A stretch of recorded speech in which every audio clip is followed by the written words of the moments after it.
പുറപ്പാട് പുസ്തകം അധ്യായം 38. ദഹന ബലിപീഠം.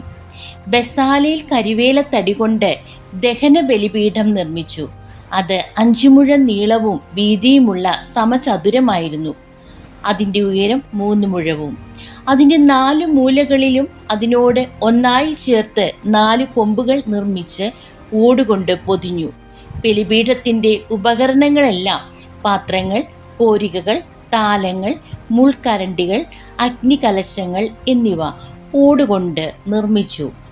അവൻ ബലിപീഠത്തിൻ്റെ മുകളിലെ അരികുപാളിക്ക് കീഴിൽ ബലിപീഠത്തിൻ്റെ മധ്യഭാഗം വരെ ഇറങ്ങി നിൽക്കുന്ന ഒരു ചട്ടക്കൂട് ഓടുകൊണ്ടുള്ള അഴികൾ ഉപയോഗിച്ച് വലയുടെ രൂപത്തിൽ നിർമ്മിച്ചു.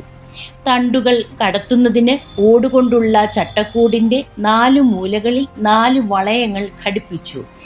അവൻ കരിവേലത്തടി കൊണ്ട് തണ്ടുകളുണ്ടാക്കി ഓടുകൊണ്ട് പൊതിഞ്ഞു. ബലിപീഠം വഹിച്ചുകൊണ്ട് പോകുന്നതിന് അതിൻ്റെ വശങ്ങളിലുള്ള വളയങ്ങളിലൂടെ തണ്ടുകൾ കടത്തി. ബലിപീഠം പലകകൾ കൊണ്ടാണ് നിർമ്മിച്ചത്. അതിൻ്റെ അകം പൊള്ളയായിരുന്നു. സമാഗമ കൂടാരത്തിൻ്റെ വാതിൽക്കൽ ശുശ്രൂഷ ചെയ്തിരുന്ന സ്ത്രീകളുടെ ഓട്ടുകണ്ണാടി ഉപയോഗിച്ച് ശ്ലാനപാത്രവും അതിൻ്റെ പീഠവും നിർമ്മിച്ചു. കൂടാരാങ്കണം. അവൻ അങ്കണവും നിർമ്മിച്ചു. അതിൻ്റെ തെക്കുവശത്തെ മറ നേർമയിൽ നെയ്തെടുത്ത ചണത്തുണി കൊണ്ടുള്ളതും 100 മുഴം നീളമുള്ളതുമായിരുന്നു.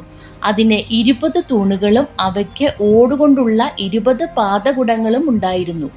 തൂണുകളുടെ കൊളുത്തുകളും പട്ടകളും വെള്ളി കൊണ്ട് നിർമ്മിച്ചവയായിരുന്നു. വടക്കുവശത്തെ മറ 100 മുഴം നീളമുള്ളതായിരുന്നു.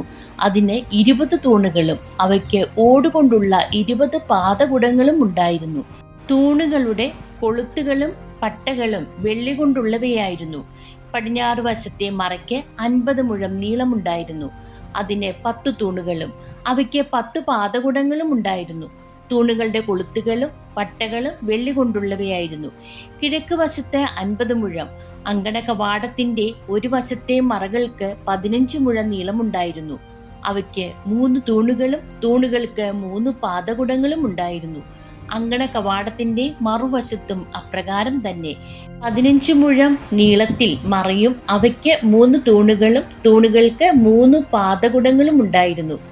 അങ്കണത്തെ ചുറ്റിയുള്ള മറകളെല്ലാം നേർമയിൽ നെയ്തെടുത്ത ചണത്തുണി കൊണ്ടുള്ളവയായിരുന്നു.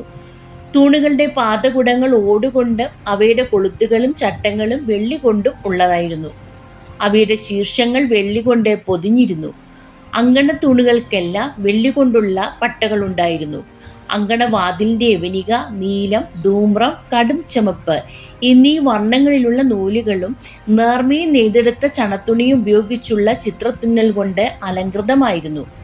അത് അങ്കണത്തിൻ്റെ മറകൾക്കനുസൃതമായി 20 മുഴം നീളവും 5 മുഴം വീതിയും ഉള്ളതായിരുന്നു. അതിന് 4 തൂണുകളും അവയ്ക്ക് ഓടുകൊണ്ടുള്ള 4 പാദകുടങ്ങളും ഉണ്ടായിരുന്നു.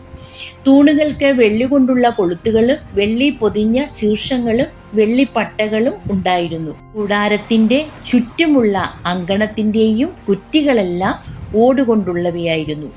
ഉപയോഗിച്ച ലോഹം. സാക്ഷ്യകൂടാരം നിർമ്മിക്കാൻ ഉപയോഗിച്ച വസ്തുക്കളുടെ കണക്ക് കാണിക്കുന്ന പട്ടികയാണിത്.